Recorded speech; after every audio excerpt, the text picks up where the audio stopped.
This is Jacob with his beloved goat.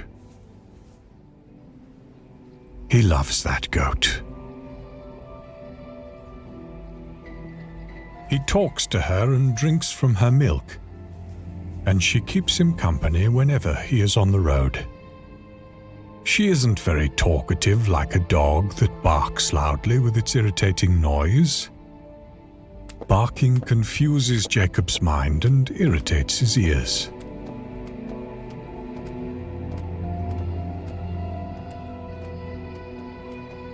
Jacob lost his sight at the tender age of 10.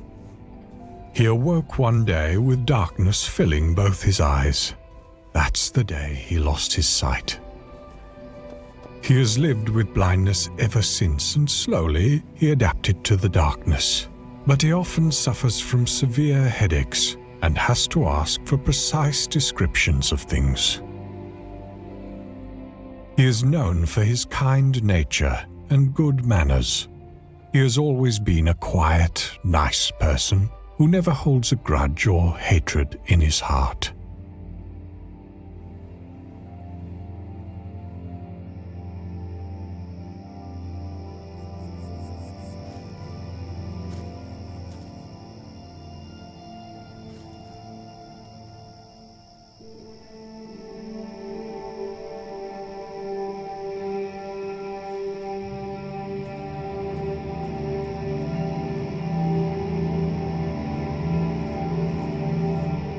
One day, Jacob awoke to find his beloved goat missing.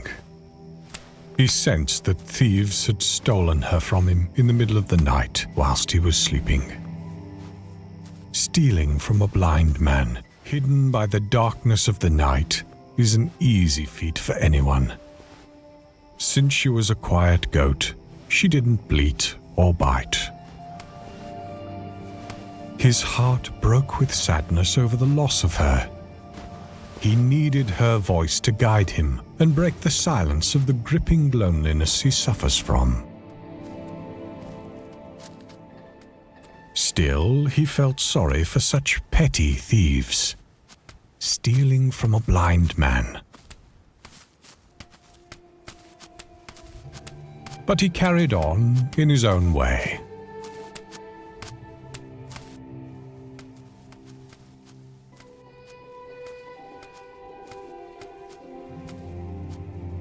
Jacob passed some tiny village. The residents there recognized him and offered him food and drink.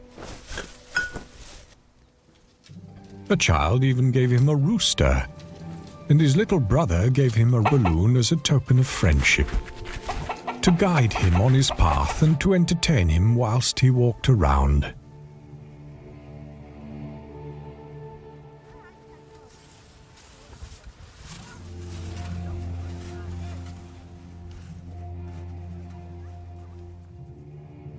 Jacob didn't carry a map with him to show him his destination, and he couldn't look at the stars to know if he was going in the right direction. So every time he felt himself drifting off the path, he stopped for a little while and put his hand on his beating heart and listened intently. When he felt ready, he went in the direction his heart whispered to him, hoping it was the right one. His kind heart was always his compass. His good intentions paved the road, and he had a deep faith guiding him. Plenty of rumors were swirling around that he was a genius who lost his sight from tireless reading. Others said he lost his sight from crying so long over his lover, or that he was a fortune-teller or a sorcerer who lost his sight from his demons beating him up whenever he engaged in magic and sorcery. Lots of rumors were going around, some good and others bad, but none of them affected him. They only made him laugh at how silly they were. With time, Jacob grew fond of the rooster that accompanied him. But the rooster wasn't pleased with the journey he was on. There were no chickens around him to show off his cockiness or misery. And since he was in the company of a blind man who couldn't appreciate his beauty and intensity whenever he strutted around, he walked carelessly and without much orientation, in a way that wasn't of much help to guide Jacob. So Jacob started walking in the front, and the rooster started to follow. On one of those extremely hot days, the balloon suddenly burst and frightened Jacob to his core. He started thinking someone was shooting at him, wanting to kill him. He was shaken to his bones with fear.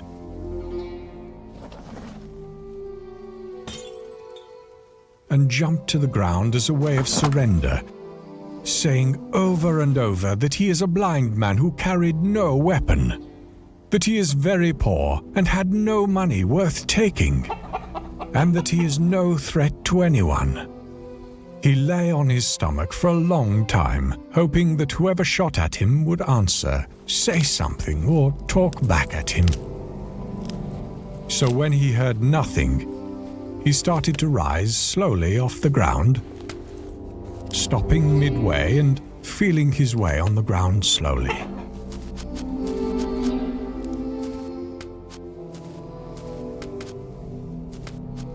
He slowly crawled away from that place, forgetting the intense fear he was feeling, to take his food and things away with him.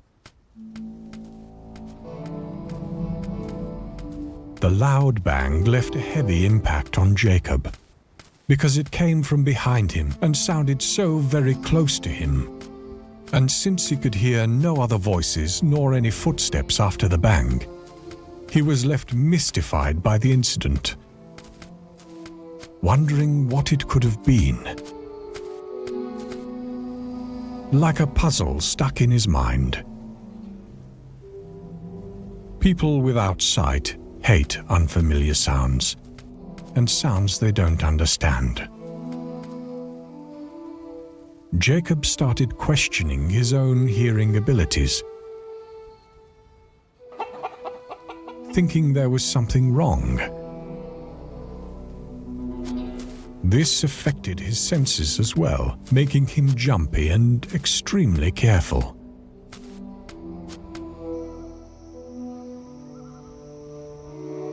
One night, Jacob felt the sound of a vicious animal lurking nearby. The wolf caught the rooster with lightness and ease, leaving poor Jacob helpless and unable to do anything for his companion. How unfortunate. Jacob couldn't sleep that night. Fear was eating away at him slowly and persistently. Sadness filled him, and he felt sorry for himself for being so weak and helpless. The cold and hunger and loneliness ganged up on him, and misery held a grip ever so tightly, driving his head into complete madness. Jacob was in a very hard situation, and he knew it very well. A blind man with darkness casting its veil over his sight. Loneliness gripped his heart and solitude surrounded him in every direction. He was weak, poor and hungry, without any baggage. A stranger chasing him and wanting to kill him. Thieves had taken away whatever little he had, and wolves had feasted on his rooster. He had no weapon and no companion. There was no one there to protect him, and no one to help him. Was there anyone who would want to be in his shoes? No one would dare think that. With all that heavy burden on his shoulders, with all the sorrow and desperation and headaches weighing him down, affecting him so deeply, he started swaying in his walk. Careless, he was going in no particular direction, as if he wanted to take vengeance upon himself. Jacob stopped and sat down on the ground. He was tired and exhausted from being too hungry and too thirsty. He thought this could be an end to his life. He reassured himself that he had gone through bitter experiences like these before. Hard experiences had happened to him over and over in his past, such as when he lost his way as a child. For 3 days, no one knew where he was until the dogs from his village found him by accident.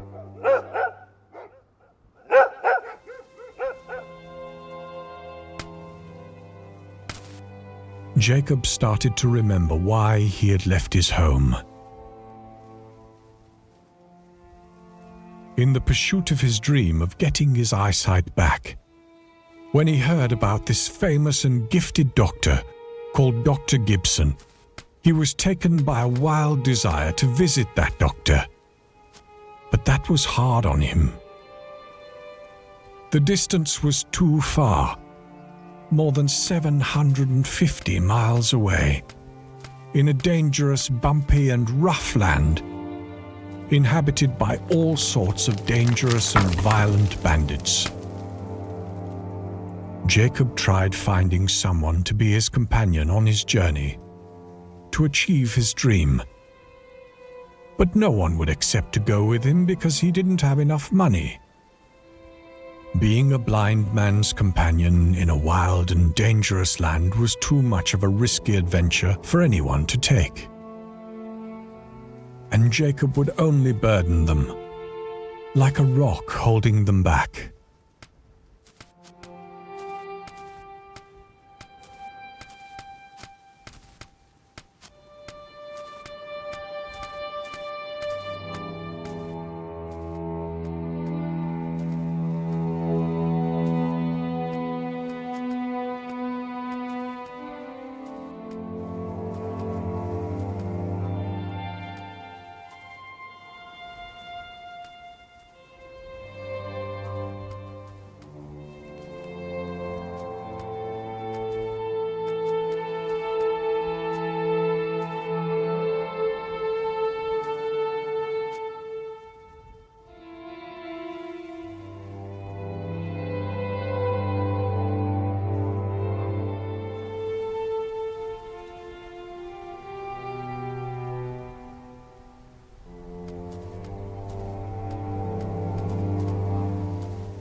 Jacob slept near a rock,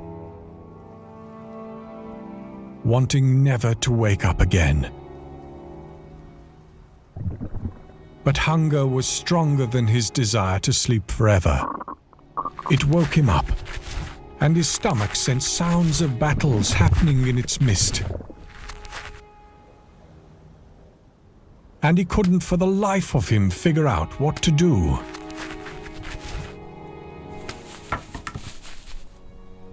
He crawled on his hands and knees, feeling for any weeds, hoping to find something to eat, to quiet down his stomach. But he felt a sharp pinch on his hand that was very painful, and soon realized he had been bitten by a snake. He held his poor injured hand and shrieked in pain, screaming and crying. Tears rolled down his face as he cursed his pitiful situation.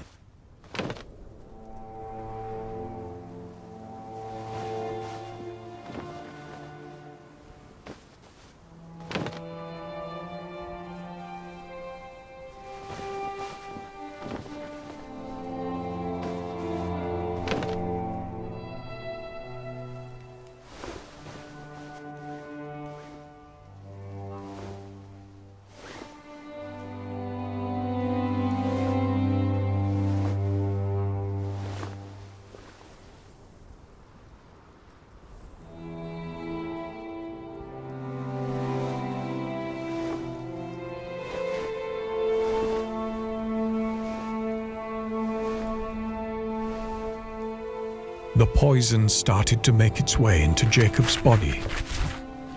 He felt his end coming near. There was no escape this time. Jacob lay down on his back, and his hand felt some wild weeds on the ground. He thought to himself, "I won't die poisoned and hungry at the same time. If those weeds are poisonous, then I am dead anyway, whether from a snake's bite or the beasts lurking around me."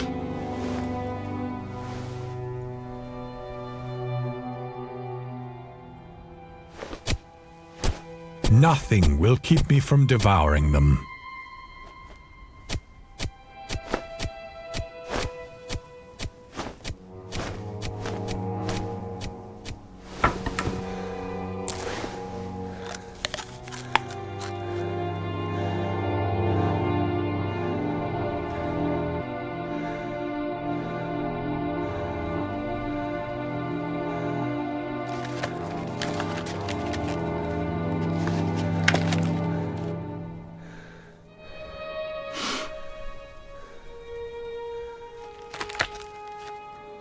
So he did as he said.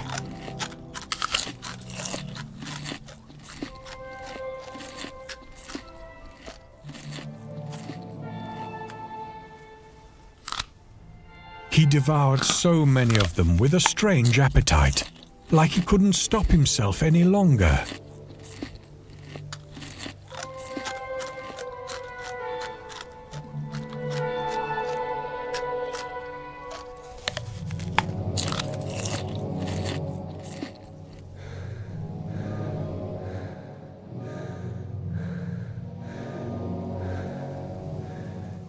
Jacob lay back down on the ground, remembering when his wife disapproved of his journey. She didn't want him to go traveling on his own. It was almost like suicide, but his determination to travel was strong.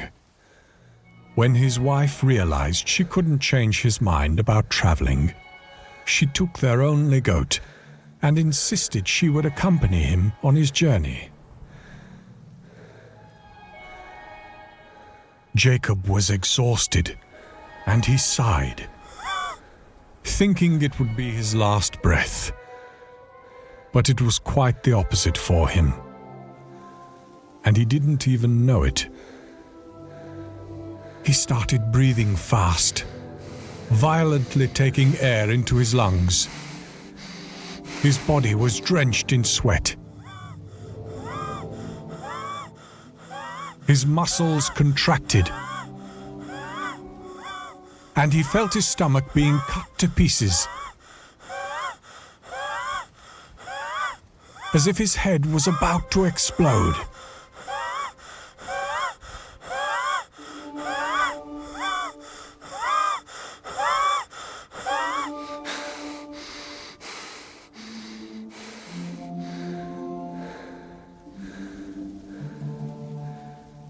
Hours went by.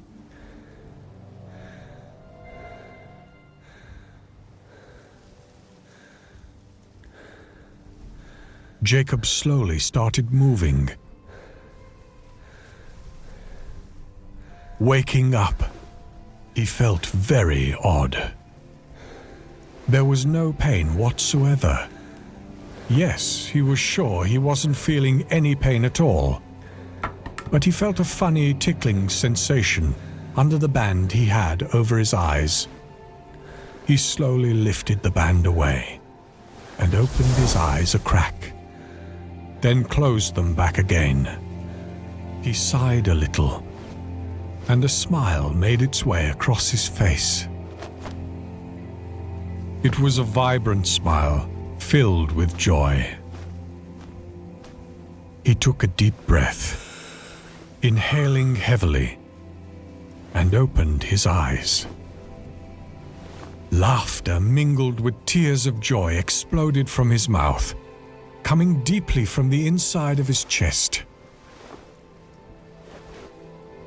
He had cheated death and regained his eyesight at the same time.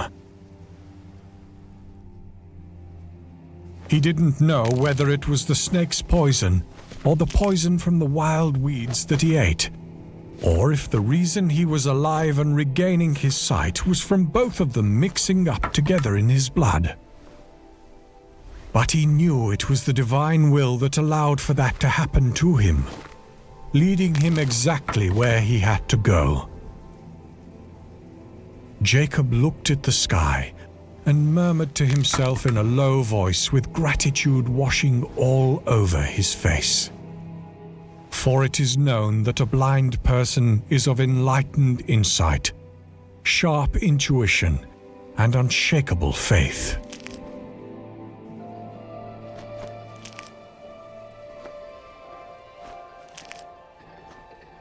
After Jacob regained his sight, he forgot all about the hunger and thirst he had suffered. He felt an amazing energy within him. He took a step forward, wanting to head back home, then stopped in his place. It wasn't easy living for many years with blindness. Then to use your sight so suddenly. He didn't know in which direction he must go, as everything he looked upon was unfamiliar, being seen for the first time. With the courage he had always been known for, he kept on walking in the direction he thought was home. He was going home filled with joy, eager to see the faces of his wife and children, his neighbors, and all the people he loved. But he was having a hard time walking, a difficulty he hadn't experienced before. It was very hard for him to walk on the ground. He felt it to be more rugged and bumpier than it had seemed to be before.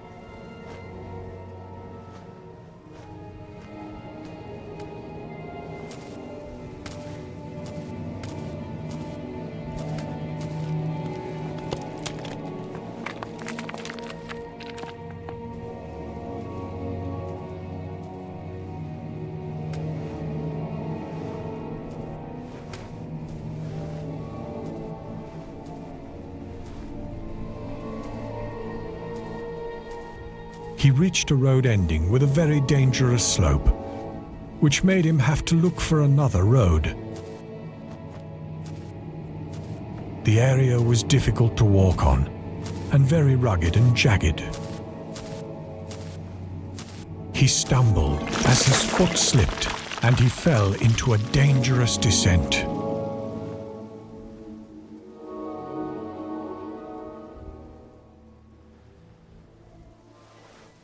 Jacob regained his consciousness.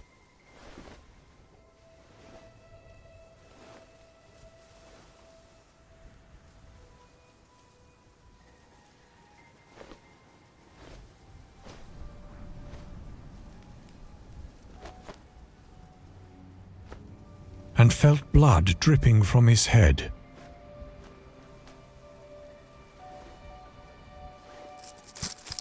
He lifted his back, and screams of pain slipped from his chest. Whilst he was moving, he heard the clicking of coins, so he turned around and found stacks of golden coins behind him.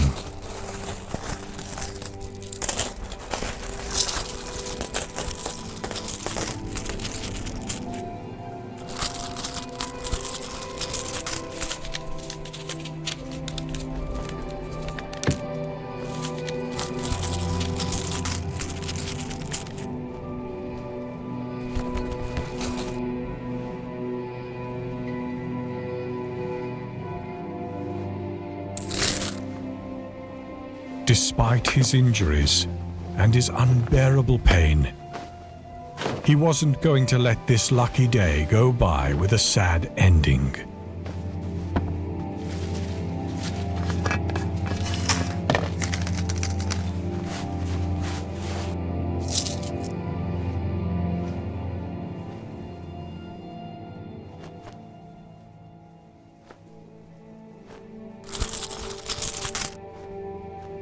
So again, he rose up. It was the rise of a real champion.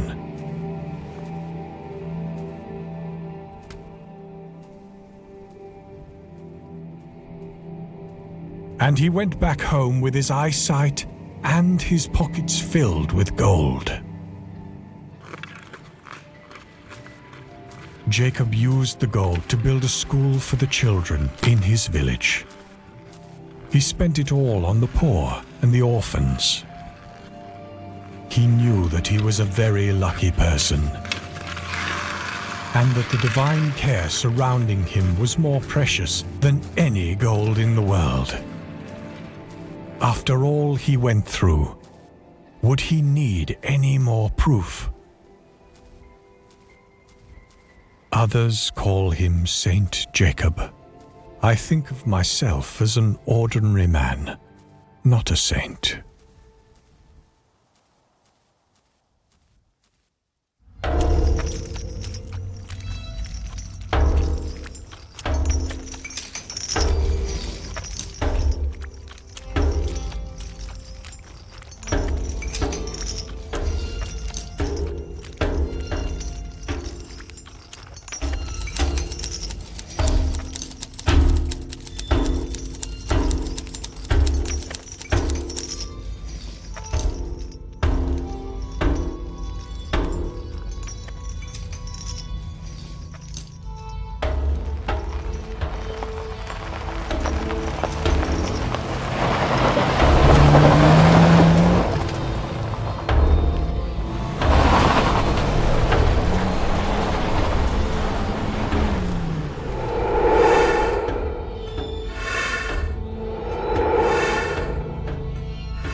In June, a referendum was conducted in the year 2016, whether Britain should continue to be a part of the European Union.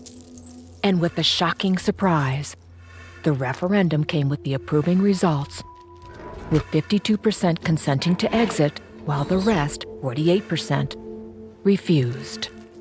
The phenomenon of Britain leaving the European Union was later known as Brexit, which is short for Britain's exit. What became apparent for everybody was that Britain's decision to exit the European Union was due to border issues and international matters. The real implications of such a decision was a warning sign of the beginning of a new stage, which is the stage of division of the United Kingdoms and the rise of a new phenomenon on a global level.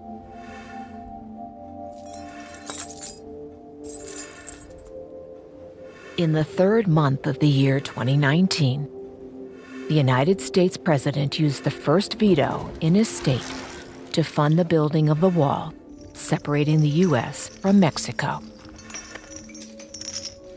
That was against a decision Congress had adopted to obstruct his efforts to raise the funding for the building of such a wall on the border of Mexico by the issuance of an urgent national security threat. And so the United States proceeded with its plan to build an enormous wall overlooking the whole southern border with Mexico, under the excuse of preventing the arrival of thousands of illegal immigrants and criminals and the poor from Mexico and the countries of Central and South America, accusing them of being gang-affiliated individuals affecting national security. Before the U.S. could finish building its Great Wall, Mexico proceeded to build its own wall on the border separating it from Guatemala. Following that, the United States, in alliance with Mexico, made an agreement to fund the construction of fences and barriers from barbed wire in the East Gulf of Mexico and west of the Pacific, so as to protect its water borders from illegal immigrants coming from the south, including Cuba.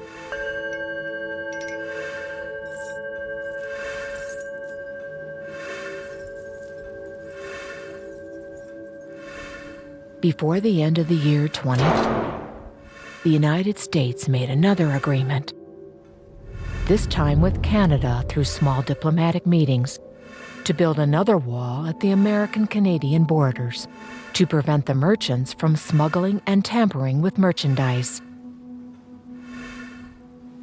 It was obvious that the real reason behind this sudden decision for the building of that wall was to protect the interests of many rich Americans who fund most of the campaigns for the American presidency to increase their own profits.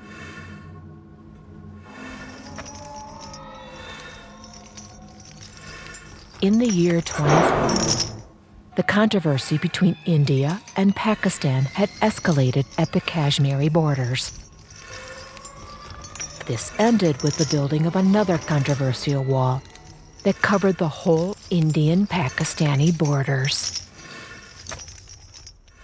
The walls divided the United Kingdom into England and Scotland and Wales within short weeks. And another wall was built between France and Spain. Yet another divided Japan into 7 pieces. Then followed walls in Poland, the Ukraine, Russia, and Italy.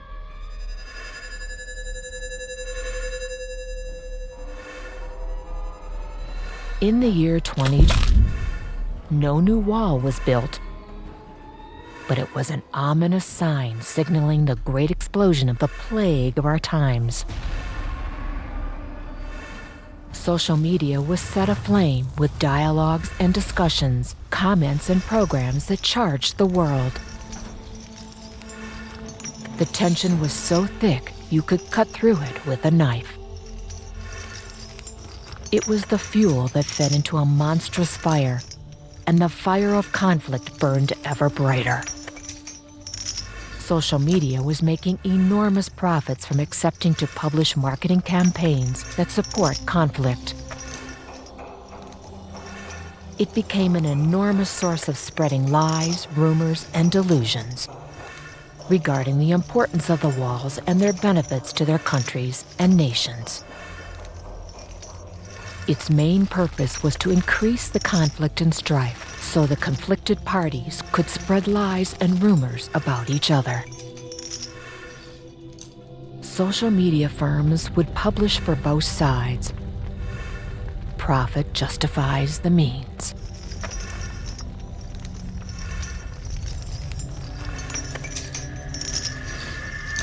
At the start of the year 2020, the whole world became obsessed with building walls between each other. The plague of wall building spread throughout the whole world. the United States was divided into 151 parts. Walls divided Russia into 73 parts. China was divided into 88 parts. Germany to 32 pieces. Canada into 18. India into 300. Pakistan into 77. France into 28. Poland into 37, and Egypt into 62.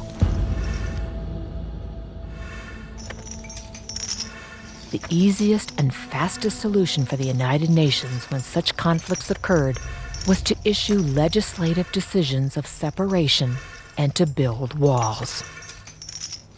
The profession of building walls became the most prosperous in the whole world. The plague intensified and spread with brutal force.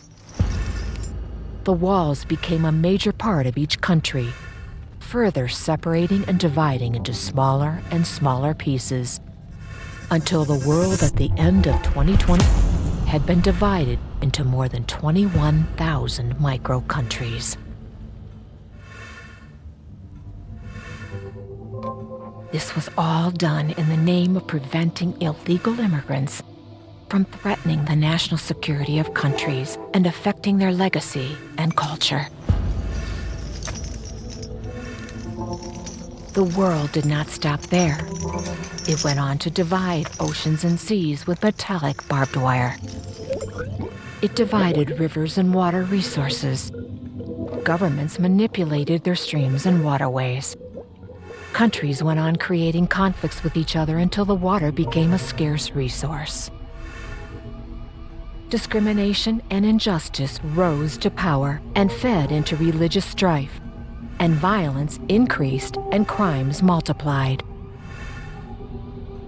Social media was finally cut off, and each micro-country had its own media, designed to supervise and monitor its own people. The greed, myopia, irrational thinking, and moral degeneration of the social media firms led it to stab itself in its own stomach, and it started going bankrupt. All that helped empower dictatorships that manifested in their darkest forms, and the world became more evil. Millions of people killed each other over the color of their skin or their religious beliefs and their races and origins.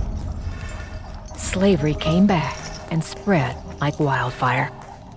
Commerce and transportation became much harder and worse in the world, and no one cared about education anymore. The world became retarded and illiterate and declined into ignorance. For you to travel from Ukraine to Spain, an airway company had to be approved by 1,341 countries, just so a plane could pass over all the borders. Festivals, international concerts, sport events, and science conferences became extinct. People's groups were too busy dividing lands and creating selfish flags and isolating themselves with walls. The walls were an intrusion to nature. Pollution increased and led to the death and extinction of various animals, fish, birds, and insects. The global financial system couldn't keep up with the drastic changes, which led to its downfall. Companies announced their bankruptcy, and even micro-countries adopted the sole company strategy, which is the military system. The high-built walls prevented sunlight from reaching into corners. Humidity increased, as did petrification, contagious diseases, and foul smells. Agriculture was severely affected everywhere, and plenty of crops were ruined.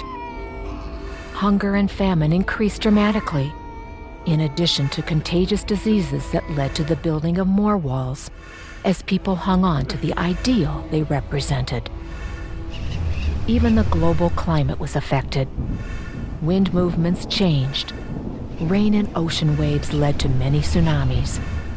Layers of the atmosphere dispersed.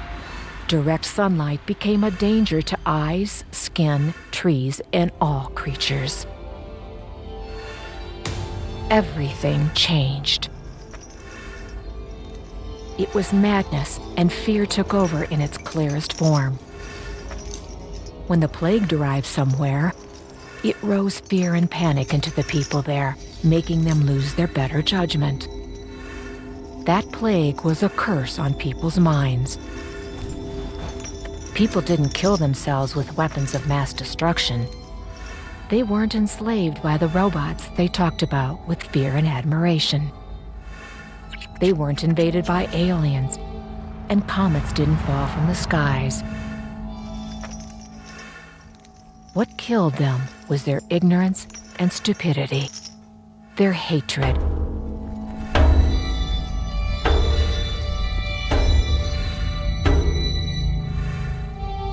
When the world is ruled by fools, it is time to say goodbye.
I can't be certain about what is going on.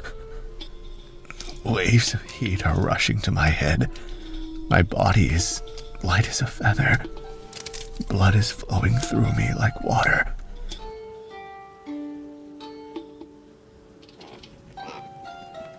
I can feel myself flying and floating in the sky like a bird. Yes, I feel my body preparing itself for something big. I feel like I am about to do the most important thing in my life. I feel like a volcano, erupting angry red lava everywhere. What an amazing feeling I'm having at this moment. It's truly magnificent. My arms are extending. I feel them turning into wings, great wings like those of an eagle. Wings capable of taking me far away from here. How truly beautiful it is to be flying freely in the sky. How amazing it is to break free from these earthly shackles.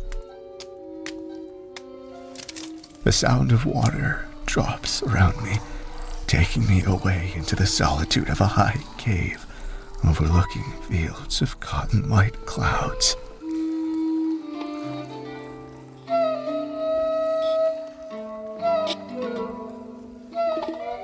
It's the sound of a distant ambulance screaming so loudly it wakes me up from my spiritual drifting. I hope nobody's hurt. It's all right if a car was wrecked or a building damaged, as long as the destruction didn't catch anybody's soul in its grip, or any poor children. I love children. Maybe that car was part of the accident. Maybe it was badly wrecked. Its poor driver. I hope he's okay and returns safely to his family. The last thing I remember is me heading down to the airport. My movie had been nominated to an international big film festival. It's a great film and deserves to be watched. It has plenty of great, humane moments that give it a deeper meaning. I worked on it very hard and spent a lot of time shooting it. I even had to sell my small house and my car too, just so I could produce it in the best quality. And despite everything, I did really enjoy working on it. After all the financial sacrifices I had made and all the effort I put into it, it needs to be a crushing success. What is that red color I see? Is it the red carpet? It is. It is the red carpet. Did I really win? Did my film really win? Look at how they're gathering around me, taking pictures. Listen to them cheering and admiring. They're taking selfies with me. I won. I finally won. I became famous. But why is the picture upside down?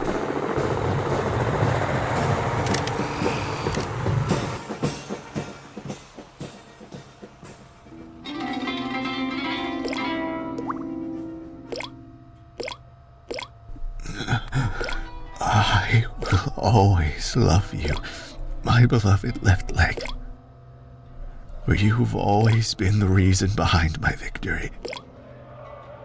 You shot the ball very hard and achieved for me many beautiful goals. You were the reason behind my fame and popularity in college, and you were the reason behind all the fear every goalkeeper felt. Because of you, all the coaches rushed to make me part of their teams in league matches. Don't be angry with me, my right leg, for you have always been with me, stood by me. But my left leg was like a cannon that reaped so many goals as generous as rain was. It was blessed. Oh, do you remember that rainy night when we made the title and I had a muscle spasm? You.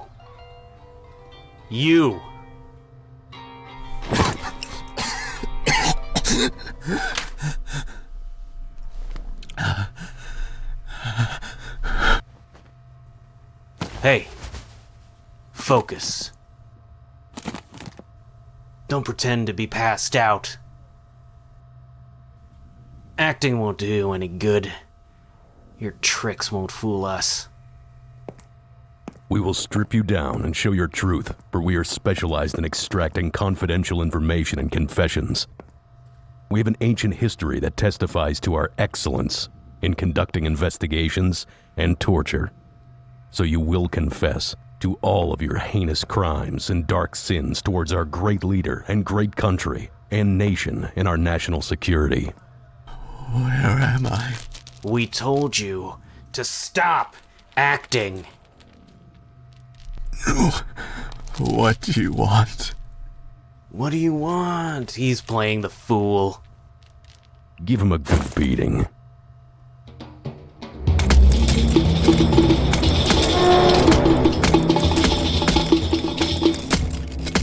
You were hitting him too hard, so he passed out. It's impeding our investigation. The results of this inquiry and the reports we have to deliver as fast as possible will now be delayed. He deserves all of it and more. It's a sure thing that whatever medications they're injecting him with are affecting his mind, making him break into all sorts of hallucinations. You were right.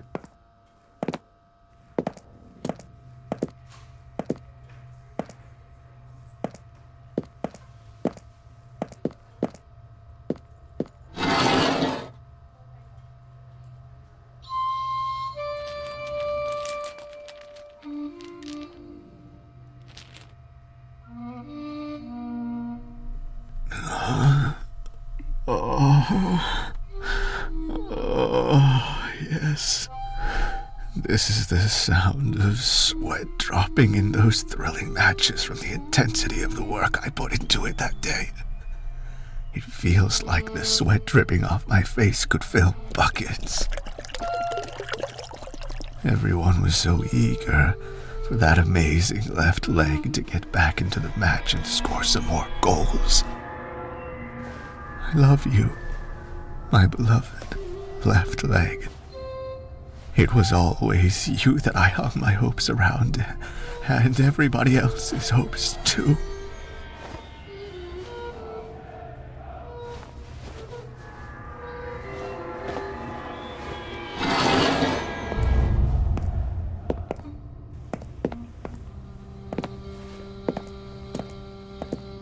You have spent 18 days here so far, and we have no problem if your days reach 18 years. You've been torturing me for all this time. What do you want from me? What have I done wrong? You have to sign a statement admitting your guilt and confessing to all the crimes you have committed first. And what are those crimes? You should know that we've acquired a copy of your damn film. We studied it very well and inspected all its atrocious violations. We obtained accurate reports about your activities from your social media. My God, it took you 18 days of torture for you to tell me this? Shut your mouth. We watched your film and were completely shocked. It's a disgrace. Not to mention that it wasn't subject to military supervision, and so it hasn't been approved. Am I a soldier to be subject to that? Shut your mouth. Your movie didn't start with a salute to our president, and didn't contain any image or symbol of respect towards Mr. President. Was Mr. President the star of that movie? You bastard, shut your mouth! Your movie didn't end with any special thanks dedicated to Mr. President for his extraordinary efforts in this film. But did Mr. President help in financing or directing or facilitating any part of the movie? I said, shut your mouth. You've shared 5 posts with our enemies on social media. And you have 9 likes that don't go together with the opinions of Mr. President. And you haven't congratulated him on his 39th birthday of him sitting on the throne. You didn't even clap for his amazing party speech. You fool. Don't you know the companies behind social media provide us with all the secret reports and special investigations that we request for money, favors, and facilities in the country? Listen, don't bother me with reading. Just spare yourself and sign the confession.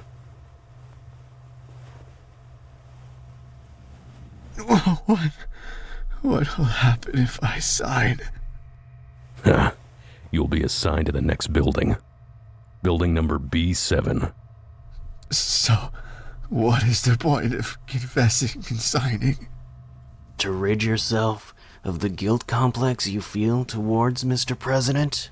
I don't feel guilty. I won't sign. Do as you please. Mr. President is a human being that eats and drinks the same as the rest of us. He walks and pisses just like everybody else on Earth. You're making him into a false god. Damn you.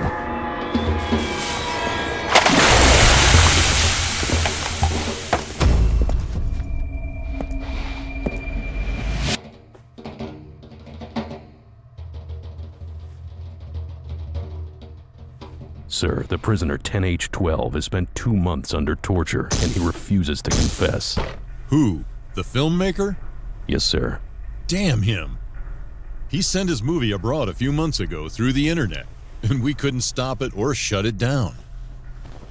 All of social media is looking into what happened to him and asking to interview him because his movie won multiple awards in many festivals. Yes, sir. We don't want to be caught. What should we do, sir? Find a way to detonate a coffee shop. and stick the incident to him as a terrorist act. But he's a white Caucasian, and he's a director, and his biography is well known on the internet. This won't convince the international media. Okay. Then set it up to look like a car accident that happened while he was on his way to be honored by the Mr. President on his successful film. Yes, sir.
Sir, we have set the incident and planned it carefully to the last detail.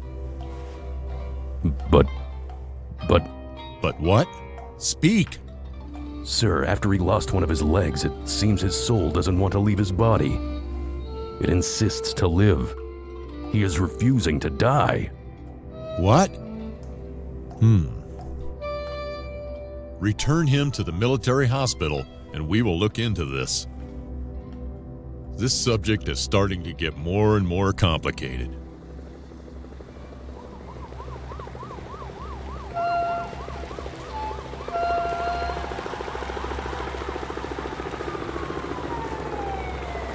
It looks like my film has won the award. I have become famous now. They're eager to take photos of me.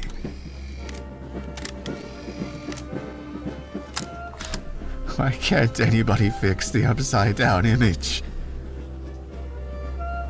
Oh, wait.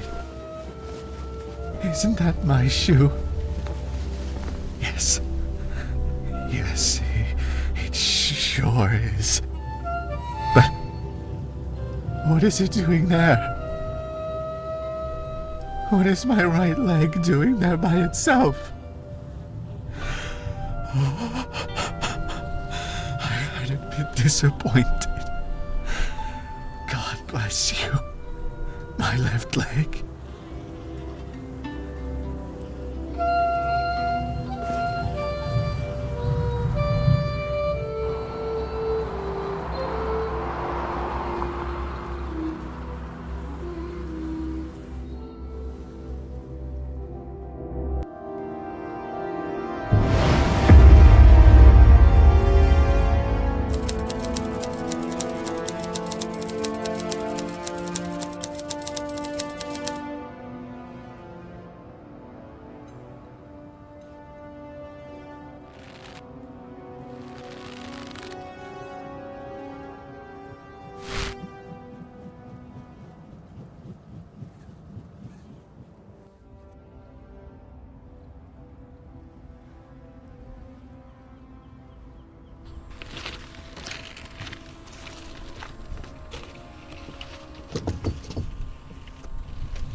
I am addressing you. My responsibility. You whom I was born to resurrect anew. I am addressing you with blood pumping through my veins. With my supreme desire transcending above all else, above all desire ingrained in us with its animalistic urge. The whims and greedy ambitions of our oppressors have grown over us, those killers of our dreams. Dark years have passed with delusions and regrets eating away the dreams of our inner child, snatching hope from our spirits. Our souls have sunk deeper and deeper into the puddle of sins. The will of justice and purity was skinned away from our cells. We are getting drunk on cups of bitterness, shame, and forgetfulness. If our ancestors knew what had happened to us, out of bitterness and disrespect, they wouldn't have dared touch a woman, nor be drank with pride. Yes, our heads have bowed down to the putrefied darkness. You, souls I have been sent to rescue, the time has come. No more torture and sins, no more doubts. With new blood and stronger determination, chime for eternity. Sir, we have received the news. I know. Stick to the plan. It is time to dust off our heads. Our victories will fly high in the bright sky. The fog will be pierced by the rays of hope and purity. We will rise with our wills, and we will honor our foreheads with sweat and hard work. We will kick the past and pull on the future with our iron fists, perfumed with dignity and purity. We will squeeze the future for glory, pride, and virtue. Let's leave this new slavery. Let's desanctify fame and idols. Sir, we have approached him. Take him in unharmed. He's harmless and unarmed. I repeat, do not harm him. Yes, sir.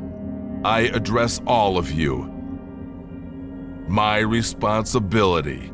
You, whom I have been born to resurrect anew.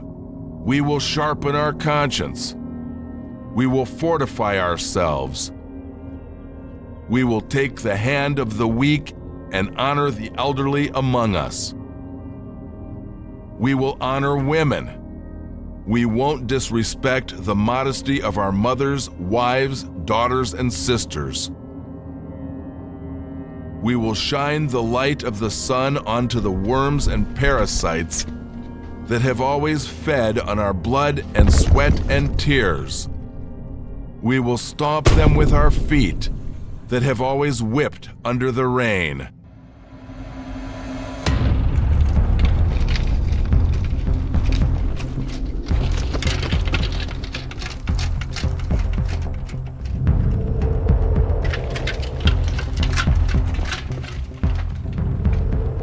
It is time.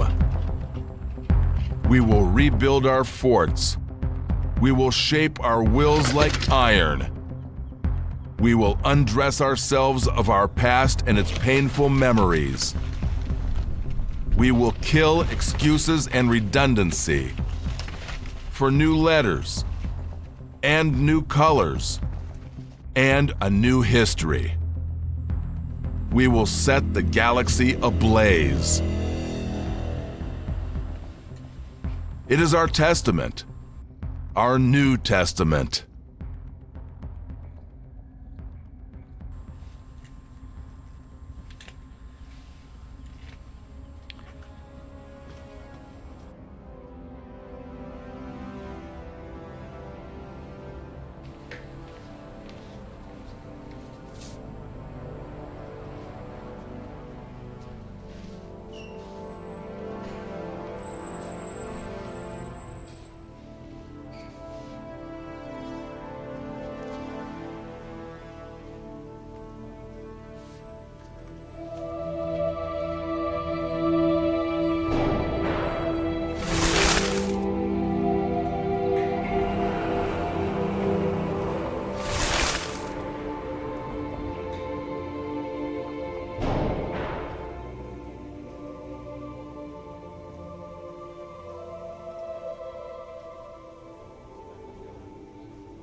Poor Fletcher. This is his 41st escape. He has spent 24 years in this damn mental institution. He has been subjected to torture and injustice since his childhood. His mother abandoned him at the age of 5. His drunken father beat him up and cut his tongue off when he was just 7 because he wouldn't sing along with his father and his drunken companions. A psychotic woman adopted him, tortured him a lot, and cut his genitals off. He is very peaceful and harmless. His writing makes stones come to life. I haven't seen anyone with his will and determination. He is very bright and educated. He doesn't deserve all this. I don't even know why. The head of medics, Dr. Frost, takes his vengeance upon him with various medications and drugs. There are rumors about Fletcher being the older brother of the Chief of Staff of the Army and the ruler of the country. He is holding him hostage in the asylum and doesn't want anyone to know he is his older brother or anything about his real past. Although many years have passed, no one came to know how Fletcher transferred his speeches from paper to the recording devices. I still remember the first day on my job here. 10 years ago, I was newly employed, and it was his 22nd escape attempt. I remember everything accurately. They dragged him past me covered in blood like every time. Then suddenly, he looked in my direction with a pitying smile on his face. It wasn't pity for the condition he was in. It was for us. I never felt afraid of him. On the contrary, he has no record of ever being violent or hurting anyone. And I never felt any atom of his drenched in evil or danger. When I pass him by, he smells in a way I haven't smelled before. I love to smell the air anywhere around him. And when I have nightmares, I hurry towards his dorm and try to sit anywhere as close to him as possible. I always get the feeling that light is radiating off him. I named my son by his name.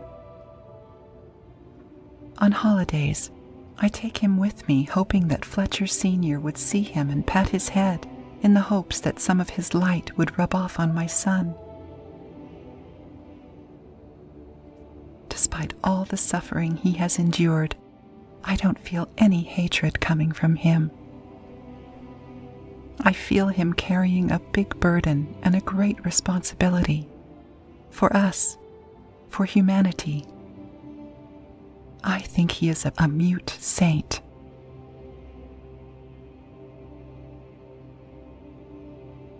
I collect all his writings and speeches. I have one wish, to hear his voice, but he never speaks. I can't finish my duties for today. I would like to go home. I feel a deep urge to cry, like every time.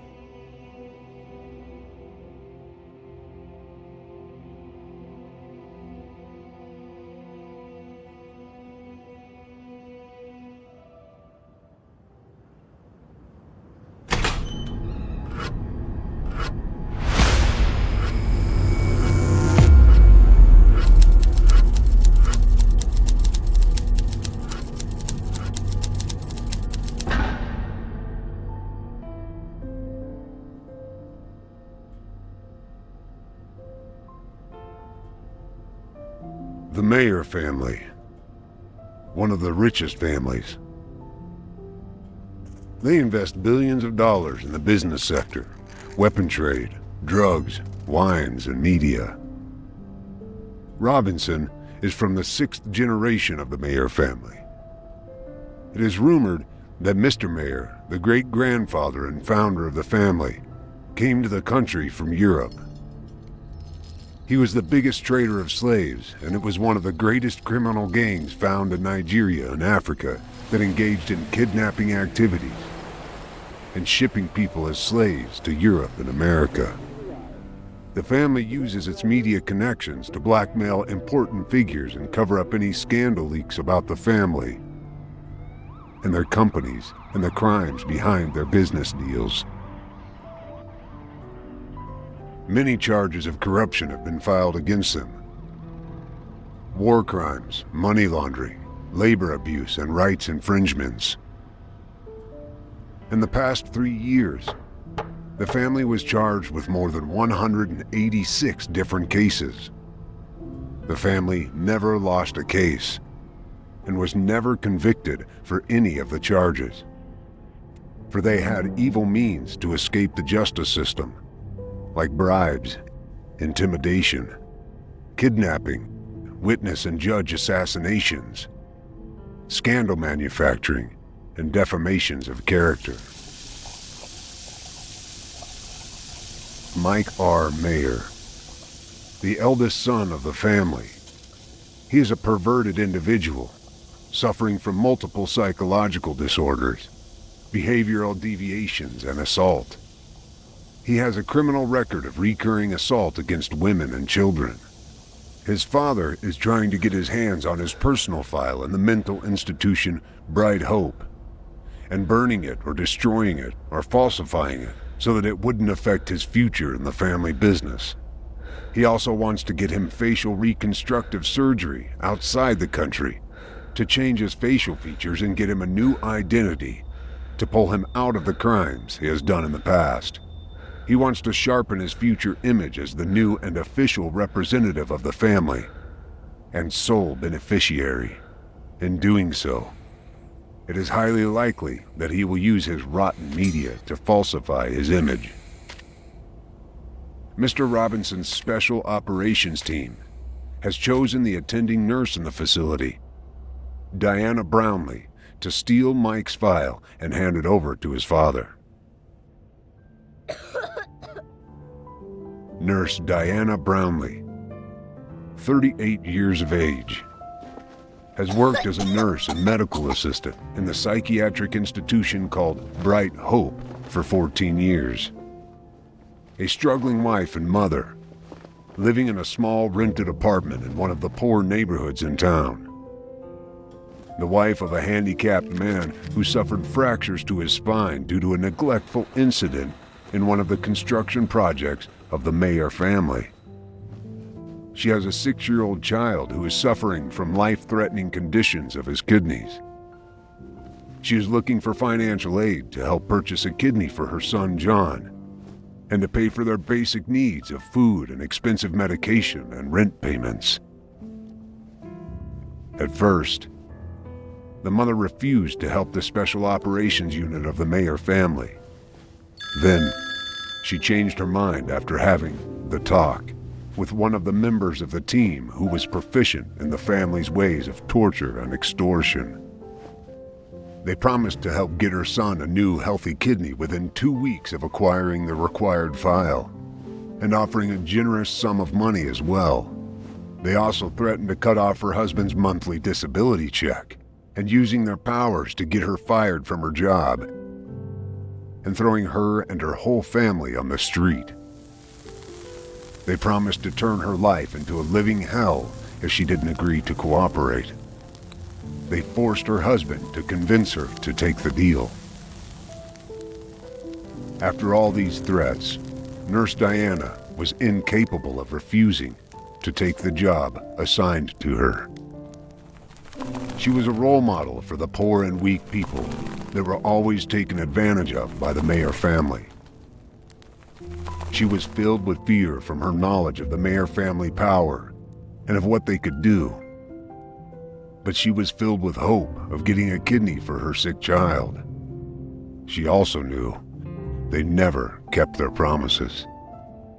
This is why it's called hope. Still, she regretfully decided to steal the file of Mike R. Mayer from the director of the institution's office, Dr. Psychosta. Dr. Psychosta, Ph.D. 47 years of age, unmarried. A scientist and psychologist who is extremely intelligent. He got his Ph.D. at the age of 28. A former parliament member, the head of all psychiatrists in the state. The head and founder of Bright Hope Institute. The recipient of many awards in the field of psychiatry from various German and Austrian and English universities. He has many theories and published research in the modern analysis of psychiatric science, and he is the author of several published books that have been translated into various languages. He is a constant participant in events and charities and fundraising events. He spends plenty of his time doing voluntary work in social services to help patients. He is a moral person who hates dealing with corrupt individuals. He hates bribes and twisted means, very punctual in his appointments, and suffers from mood instability sometimes. He has a violent record in his high school years.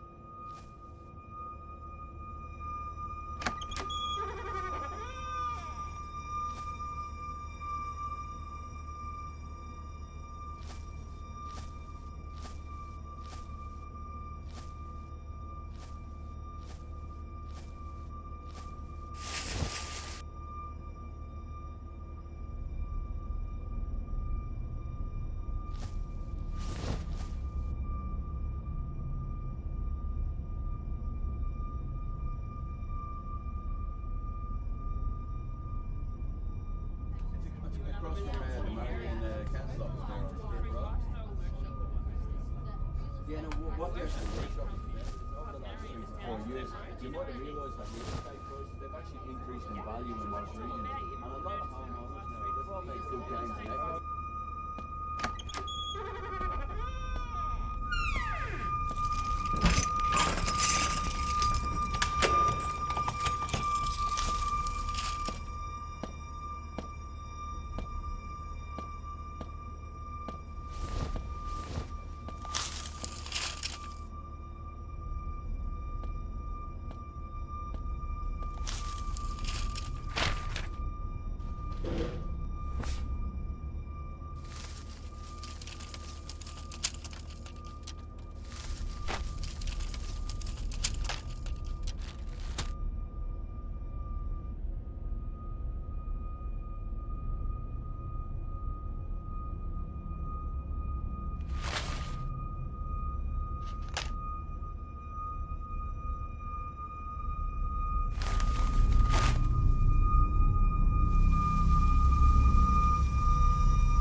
Amelia, please stop whatever you are doing. Pick up the clock and set it so as to call me every 10 minutes exactly, like usual. Don't stop calling until I answer the phone by saying the word done.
I'm a pretty girl who is fabulous. I love shopping and buying dresses and toys and candy. I am not ready to take anyone with me whenever I go shopping, unless they are as pretty as I am, or whoever is ready and eager to please me and carry my baggage and post my pictures and talk about me. Since I am special and unique and come from a classy family, I have lots of demands that others should come to understand fast and do them so I won't feel angry and upset. I don't care about others, nor do I care about their needs, for they are weak and ugly people. They are worthless and don't tug on my heartstrings. They are jealous of everything I do, and they just want to criticize me and put me down from my pedestal.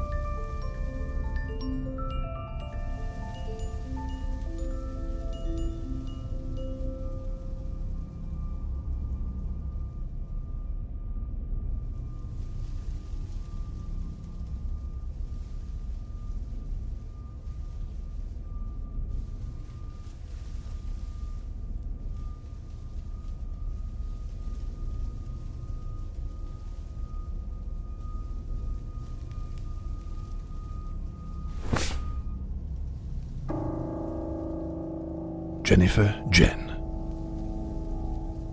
A bleeding wound from the past. Analysis. A psychotic and confused woman scores highly on the narcissistic scale, feeling self-loathing and sadness towards herself. Suffers from being overweight and morbid obesity. She weighs 425 pounds. And is 42 years of age, but she thinks her real age is only 9 years old.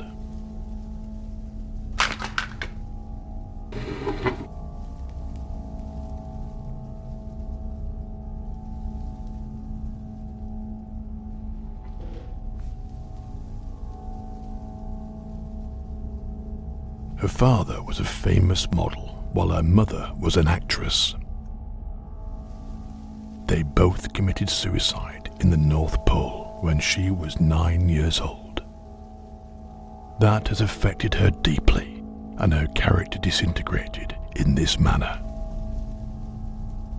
Due to her grandparents' overcompensation efforts, her condition worsened because she was spoiled with extra care and attention that was merely a compensation for the loss of her parents, leading her to become extremely selfish. She refused to grow up and mature, so she wouldn't have to take care of herself and be self-reliant and self-sufficient. She expects to be spoiled with attention and gifts, and other people's affection and compliments regarding how beautiful she is, since she thinks of herself as a princess. Life became increasingly hard for her once there was a need to find a job in order to support herself on her own. She rejected reality and went on believing she is still 9 years old. Note: therapy sessions should be intensified and tranquilizers and antidepressants should be prescribed.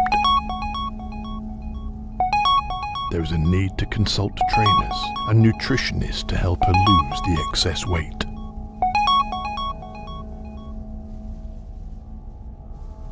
Done.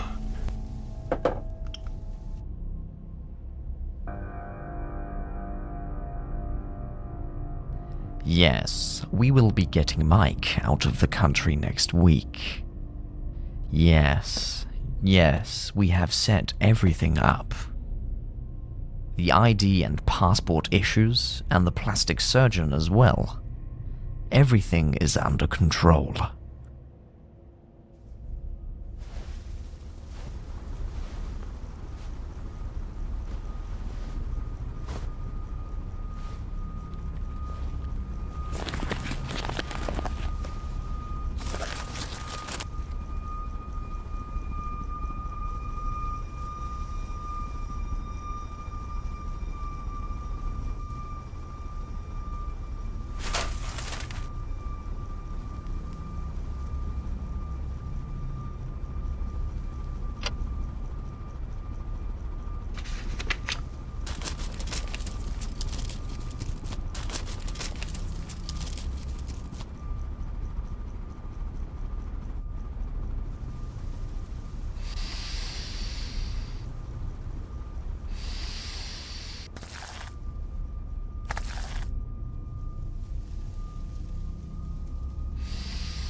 What stupid bastards.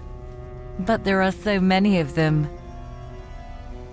What should I do with these idiots?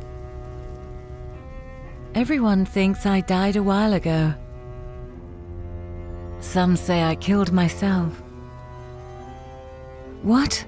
Is this madness? Why would I kill myself and leave this magnificent beauty behind? One lustful look from one of my geek admirers who chase after me breathlessly makes me want to live 1,000 years. I didn't die. Stranger than that are those who visit my fake grave every year, leaving me roses and gifts. I am the diamond, Marilyn Monroe, the American wonder, the perfect woman, the Eve of this era. One drop of sweat from my heavenly body will intoxicate all men and drown them in ecstasy. Still and will look as fabulous as ever.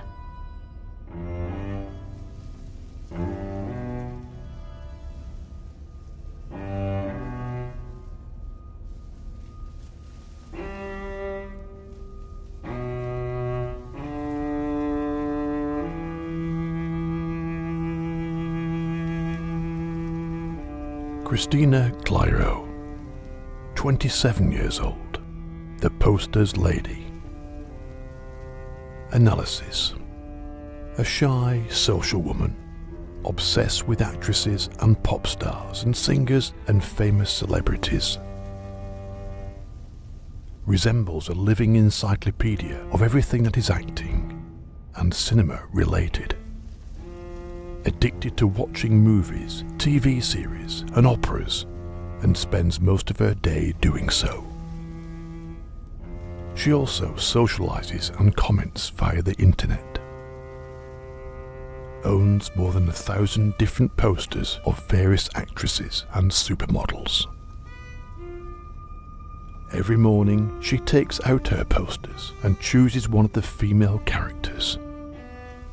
Then she dresses like her and does her hair and makeup and imitates her voice and impersonates her.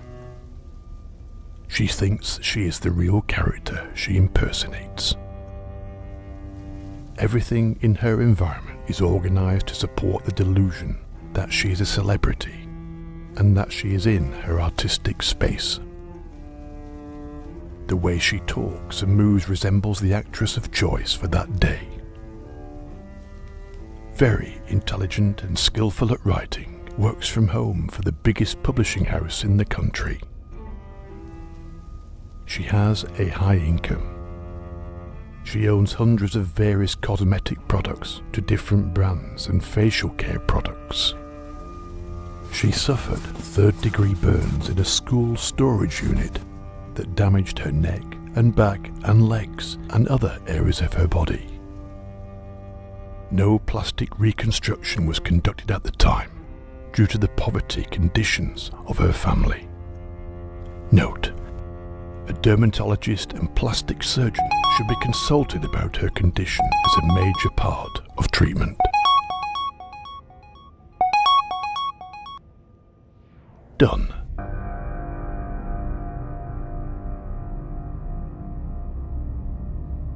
No. Don't worry, honey. The nurse will get the file of our son this evening. Yes, it is certain. Everything was planned to its last detail.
Repeat. Repeat. Rape and beat. Repeat. Repeat. Kill and delete. Repeat. Repeat. Rape and beat. Repeat. Repeat. Kill and delete. Repeat. Repeat. Rape and beat. Repeat. Repeat. Kill and delete.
Free Jack Morgan.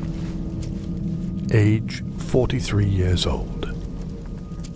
A monster is hiding in the dark. Analysis. A man working at a full-time job, married with 3 children. Suffered continuous physical and psychological abuse during his childhood. He was naturally numbed out by the daily routine. He continued studying and working on his job in the stock market, occupying himself with providing for his family. He feels like there is a monster trapped inside of him, and he expects that monster to come when the routine breaks, or in sudden circumstances. Might engage in violent, unexpected crimes that might shock society on a large scale. There are suspicions surrounding the disappearance of both his parents during his teenage years, but they were only circumstantial. He suffers from sluggishness and sudden blackouts. He speaks in a dull, slow way, and his subjects are boring and repetitive. He has some fidgety movements and a calm tone of voice, but some words are high-pitched, matching his snappy, sudden movements. He has a deep, breathy voice. He believes death is the most honourable and effective solution to any problem, but he never discusses that with anyone. He has an odd sense of thinking in his responses, for he doesn't laugh when other people laugh. And he doesn't feel sad or sympathy. He doesn't complain about the cold, for he is as dull as rubber. When he speaks, you can't see any muscles move on his face. His voice is a freezing cold wind coming out of the depths of his stomach. Note: special case. Poses extreme threat. Should be kept within his routine habits and busy with tasks. Should avoid being agitated until he is fully treated.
Dear Amelia, please call me in precisely 20 minutes and don't stop until I answer with the word done.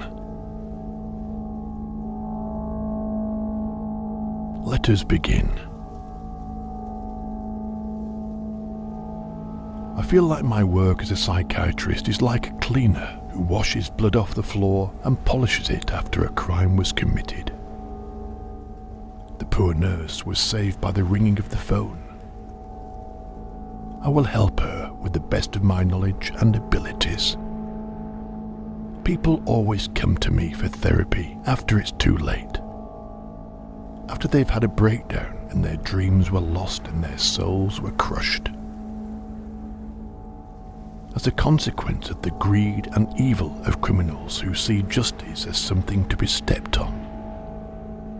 I see I should start with the heads of the snakes instead of feeling for their tails.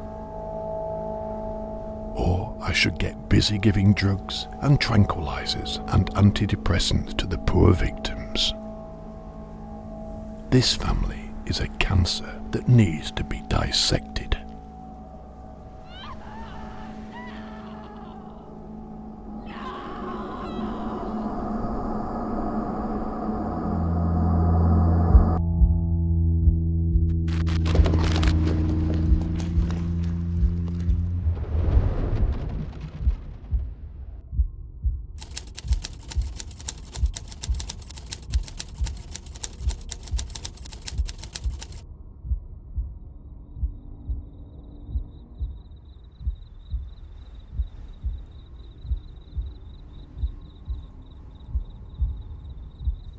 Tired.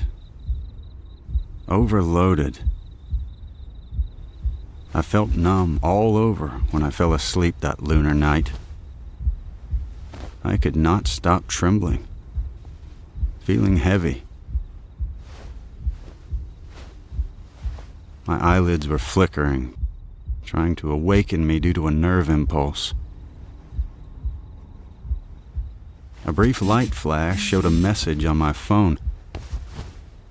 I tried to ignore it and get back to sleep, but my rapid heartbeat made me feel maybe it was important. I picked up the phone upside down, and something told me it was the right way to pick up the phone this time, but reading it was not possible that way. Half asleep, half awake, in an artificially lazy and lax way, I turned it round and began reading the message. Rapidly, I felt a dark, mossy shiver wave inside me, then all over, from head to toe. I closed the phone. The throbbing of my heartbeat was so loud. It filled my ears and dehydrated my mouth. To confirm this is true, what I read is real. The essence of the message was this. My heart needs a vacation for one day without pulsing. My God, I can't live for one day without my heart pulse. I glance around, looking here and there, trying to deny the fact. But my heartbeat confirms again, and I can read my heartbeats very well. Then I threaten him with punishment.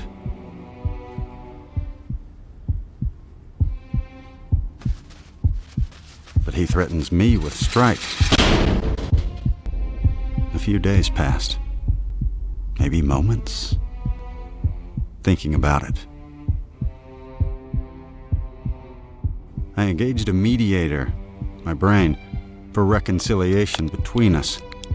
But my heart rejected mediation. And how would he accept mediation by something biased towards me and as a bitter enemy to him?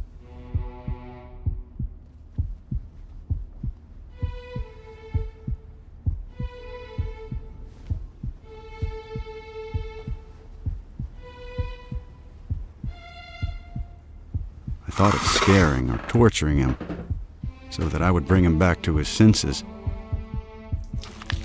to extract what is inside him. Prison. Scattered to pieces. Execution. Squashing. Throwing away. Make format for him. Install healthy programs or update its antivirus. I thought I'd give him medication.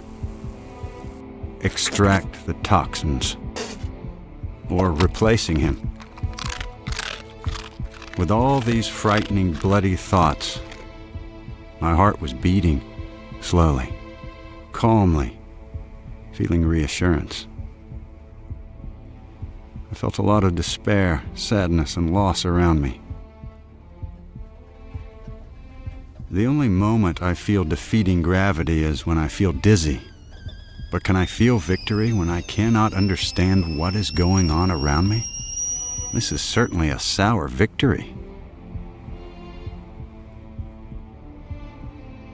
To prolong my misery, I picked up the phone to read the message again, and remembered that I had not completed reading it before. It ended with the reasons for the vacation request. My dear, pollution is killing me. It kills every living thing. The world is running behind technology, which is behind money, which is clenched in the fists of the greediest people who have no mercy. A handful of dictators and insane rulers who kill and uproot millions of people every day, merely on a whim, all in the name of religion, color, language, party, or... The family is dying. The woman is no longer the mother. Neither is the man the father, nor the child the son. They become like organic human machines in order to earn more profits for the owners of the well-fed bellies.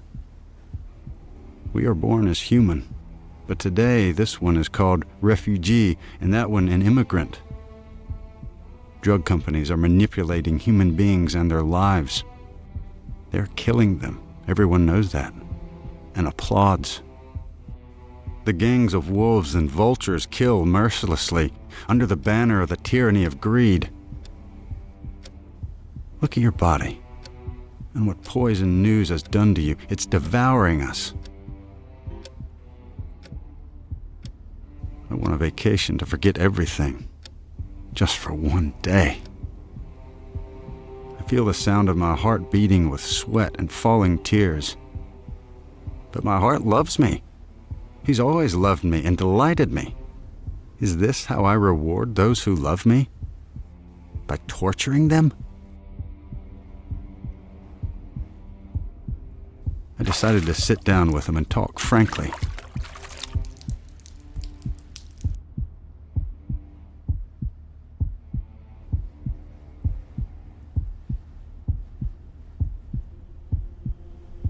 The conversation ended in a decision of a red farewell lunch.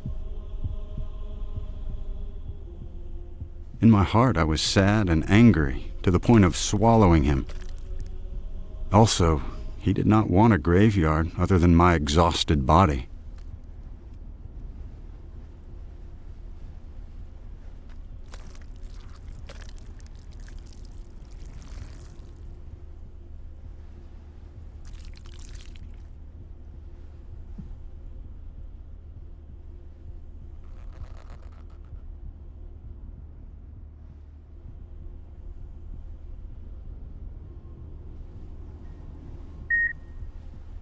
My body embraced the heart, hugged the ground with warmth, and closed my eyes in surrender.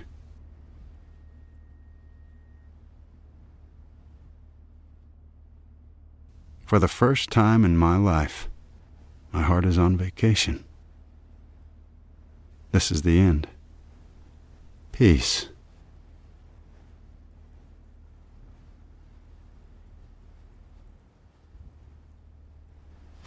Later, I woke up.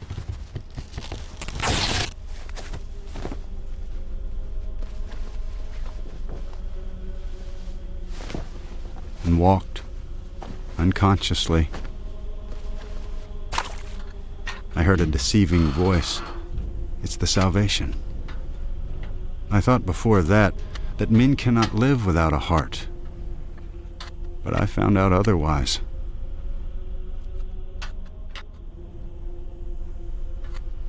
Like many who we see in our lives who walk unconsciously, they who do not care about humanity or others' rights, it seems that they have eaten their own hearts too. Like me. I feel heaviness in my body. I've lost my soul virginity.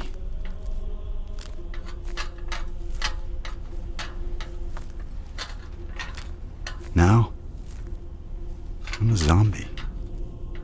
Like them.